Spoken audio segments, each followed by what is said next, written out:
The protagonist uses his Absolute Dweller's Shop skill to buy Shinranyu.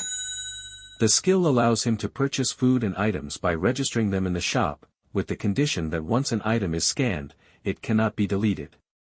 He reflects on how the skill helped him survive by providing food during difficult times. He also realizes that only 10 items can be registered in the shop at a time, and they retain their original condition. The protagonist prepares a bowl of ramen, carefully adding ingredients and ensuring it is cooked perfectly. Despite the process feeling routine, he finds himself reflecting on his emotional state and how his isolation in the collapsed world is affecting him. Memories of his mother's visits and her cooking bring up feelings of sadness and longing. Feeling a lack of appetite after the ramen, the protagonist decides to store the unfinished food in his warehouse skill. The warehouse allows him to preserve food without it spoiling, which proves useful since he's running low on supplies. He reflects on how useful the skill is for survival, but also the emotional weight it carries. While washing dishes, the protagonist hears a memory of his mother's nagging about chores. This memory triggers a deeper sense of sadness and homesickness, reminding him of his lost connection to family and normal life. He then opens the Absolute Dweller's Shop again to see what items are available for purchase. The protagonist examines the list of items available in the shop. He is annoyed by a mistake he made registering an incomplete item, like half-empty ketchup and orange peels, which negatively affected his available inventory. He also realizes that the Absolute Dweller's Shop has a limited capacity for registering only 10 items and that he must level up his skill to expand it. The protagonist notices that his available balance in the shop has decreased slightly, which he realizes is due to the Dignity Maintenance skill, a skill that costs money to maintain the basic utilities, electricity, water, gas.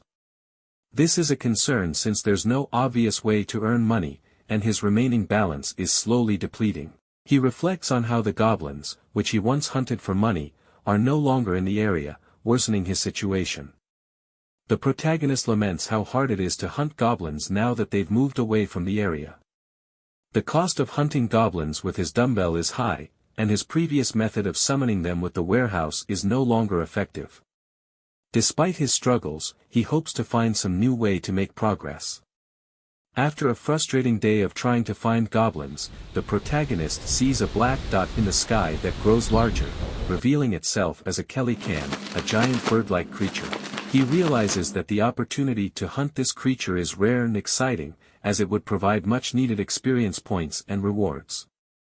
He eagerly tries to provoke it to fly closer, hoping to take advantage of the situation.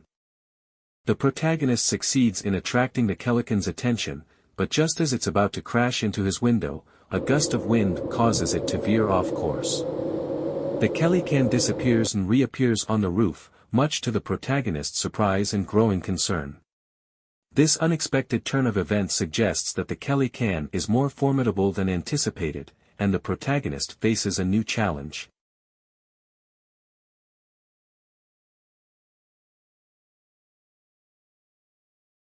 The protagonist stands frozen, staring into the predatory eyes of the Kelly-can. Its sheer size and aura of menace evoke an overwhelming sense of fear, paralyzing him in place. The creature's sharp claws and teeth, visible through the transparent barrier, scratch and bite in a relentless frenzy. Each attack sends shockwaves through the invisible wall, and the sound of its gnashing teeth resonates ominously. The system's repeated alerts, unauthorized entity attempting entry, are both reassuring and nerve-wracking, emphasizing the fragility of the situation. As the creature grows more agitated, its powerful wings flap, stirring the air into chaos. The protagonist's sense of safety teeters as he imagines the barrier failing, envisioning the creature's teeth tearing into him.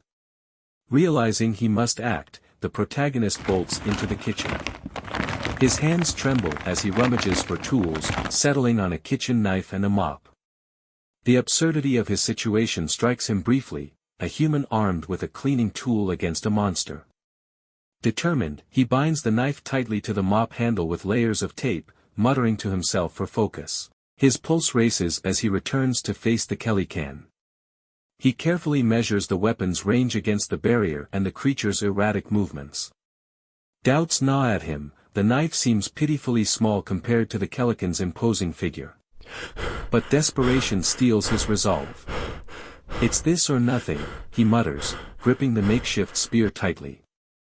Summoning his courage, the protagonist waits for the Kelikan to press its neck against the barrier. When the moment comes, he thrusts the spear with all his strength. The knife pierces the creature's neck, eliciting a blood-curdling scream. Blood sprays against the barrier, a vivid reminder of his success, and the Kelikan's fury. The creature rears back, flapping its wings violently and shaking its massive head, but it's far from defeated. With renewed aggression, the Kelikan rams the barrier repeatedly, each impact more frenzied than the last. The protagonist's relief is short-lived as the creature's beak snaps the spear in half, leaving him defenseless. Panting and cornered, he realizes the battle is far from over. Searching for options, the protagonist's gaze lands on cooking oil bottles in the kitchen. A plan forms, and he works frantically, summoning additional supplies from the system shop. Pots clatter as he pours the oil and sets it to boil. The sound of the Kelikan's relentless assault echoes through the apartment, a constant reminder of his limited time. The smell of heating oil fills the air as he binds a kitchen towel to the broken spear and soaks it in oil. The gas stove flame catches easily, creating a makeshift torch. As he holds the flaming spear, the light flickering across his determined face, he feels a glimmer of hope. He knows it's a gamble, but it's the only chance he has left. Armed with his flaming spear, the protagonist returns to the living room and summons the boiling oil directly over the Kelikan. The burning liquid cascades over the creature, eliciting a deafening screech. The Kelikan flails wildly, its wings spreading the fire further as it struggles to extinguish the flames. The smell of burning flesh fills the air, mingling with the smoke. The protagonist watches from behind the barrier, both horrified and relieved as the flames consume the creature. It thrashes one final time before crashing to the ground below. Its massive body destroys a tree in the promenade, where it writhes briefly before succumbing to its wounds. The system's notifications bring a sense of closure, confirming the Kelikan's demise. The system's rewards flood in, massive experience points, skill level-ups, and a staggering deposit of nearly 10 million won. The protagonist can hardly believe the amount, pacing the room in disbelief. His mind races with possibilities. This money could be the key to survival and greater power. As he reflects on the battle, pride and exhaustion mix in equal measure. For the first time, he feels a semblance of control in this chaotic new world. But the notifications aren't done. A mysterious message about residential expansion interrupts his thoughts, hinting at an even greater transformation. The protagonist suddenly experiences an otherworldly sensation as his perception extends beyond his physical body. He sees himself in the living room, then the entire apartment. The walls, furniture, and even the dust particles come into focus. The sensation intensifies, expanding to the entire 30th floor. He feels the energy flowing through the building, the hum of electricity, the vibrations of footsteps, and the faint whispers of air currents. The overwhelming awareness leaves him breathless, but he begins to grasp the significance of his new ability. His home is no longer just a refuge, it's an extension of himself. Amid his expanded awareness, the protagonist senses life in a neighboring apartment. He focuses on the young family, a husband, wife, and 2 children, huddled together in fear. Their whispered conversation is crystal clear to him. The wife voices her worries about the strange noises and burning smell, while the husband reassures her despite his own uncertainty. The children cling to their parents, their fear palpable. The protagonist recognizes the husband as someone he's seen before during mundane tasks like taking out the trash.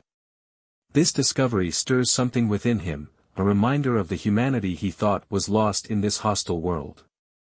The system identifies the neighboring family as potential citizens of the expanded residential area. The protagonist hesitates, considering the implications of granting them citizenship. Could they become allies in his fight for survival, or would they be a liability? The family's fear and vulnerability tug at his conscience, reminding him of his own moments of despair. As the system awaits his decision, he feels the weight of the choice before him. This isn't just about survival anymore, it's about rebuilding trust and community in a fractured world.